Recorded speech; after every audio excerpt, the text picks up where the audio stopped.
શ્રી ગણેશાય નમઃ. મારી યુટ્યુબ ચેનલમાં સુમન કિચનમાં આપનું સ્વાગત છે.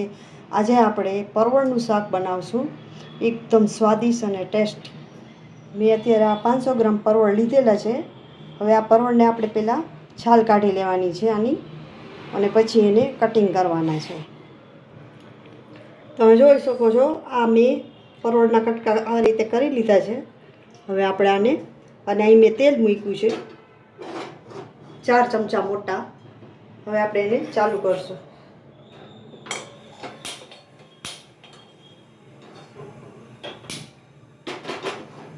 બરાબર,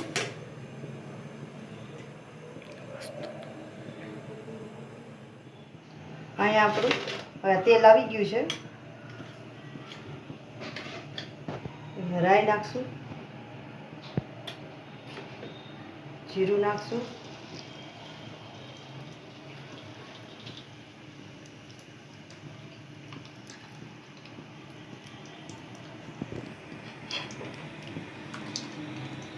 અહીંયા મેં આ ડુંગળી સુધારી છે, એ પણ વઘારવામાં નાખશું ગ્રેવી માટે બધું.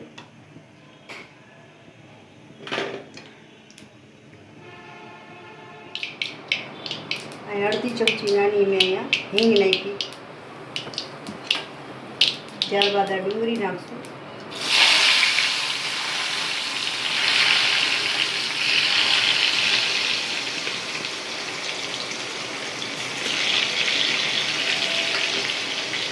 ગેસને ધીમો કરી મીડિયમ માટે કરી લઈશું.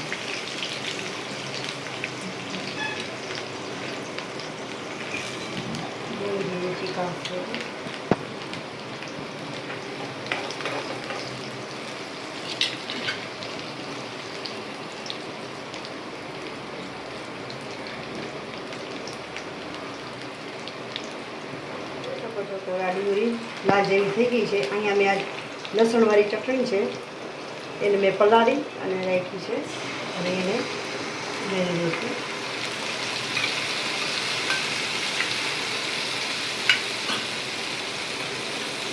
હવે જરાક હળદર નાખશું,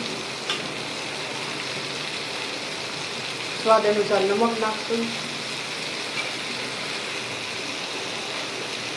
1 મોટી ચમચી ધાણા જીરું નાખશું. એને ઉકળવા દેવાનું.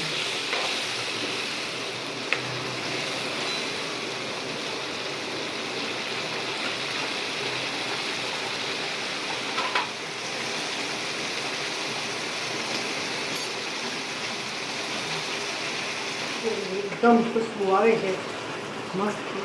હવે એની અંદર આપણા ટમેટા છે એની અંદર ઉમેરી દઈશું.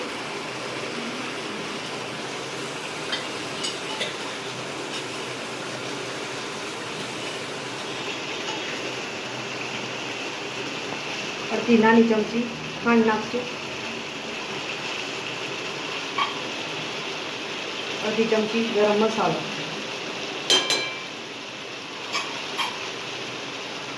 1 મોટી ચમચી ચણાનો લોટ નાખશું, જેનાથી મસાલો એકદમ ઘાટો અને સ્વાદવાળો થાય છે.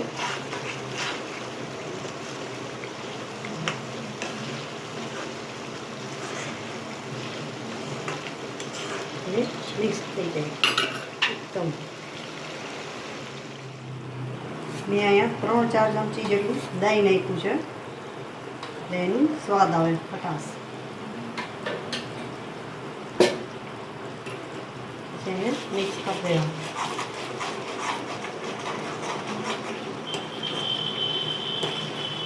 હવે આજે આપણે શાક સુધારેલું છે પરવળનું, એ આપણે હવે એમાં ઉમેરી દઈશું.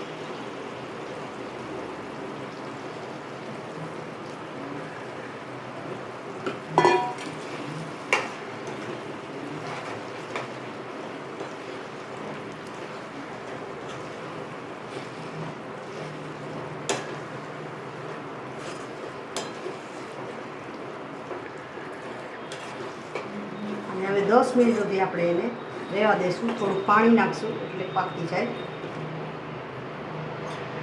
તમે જોઈ શકો, આમાં થોડું પાણી ઉમેરી દઈશું એટલે ધીમી આંચે પાકી જશે 10 થી 15 મિનિટ સુધીમાં. આપણું શાક બનીને તૈયાર થઈ જશે. હવે આપણે જોશું શાક બનીને જોઈ લો ખૂબ જ સરસ તૈયાર થઈ ગયું છે. હવે આપણે ગેસને બંધ કરી દઈશું.